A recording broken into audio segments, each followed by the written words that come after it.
Imagine that your son or your daughter has been the victim of a violent crime and that he or she is the only witness. This is a tragic, yet all too common scenario. The reality is that children sometimes are the only victims or witnesses to a criminal event, and the information that police officers obtain from them will ultimately determine the outcome of their investigation. For a long time, legal practitioners have thought that children are incapable of providing accurate eyewitness testimony because they have weak memories, they are highly suggestible, and they have a small vocabulary that prevents them from expressing themselves. But, in fact, very young children can recall details from experienced events quite accurately. One key factor that affects a child's recall ability is how they are interviewed by the police.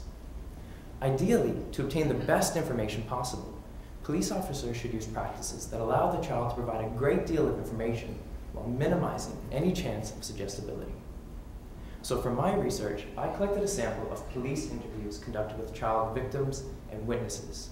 And then I analyzed these interviews for a number of behaviors, such as the types of questions asked, and the amount of talking done by both the child and the police officer. So my results showed that police officers are not following best practices when interviewing children. Specifically, police officers use many improper question types, such as leading questions, which may ultimately taint the child's memory. Police officers also spoke too much during the interviews, which limits the amount of information and details the child can provide.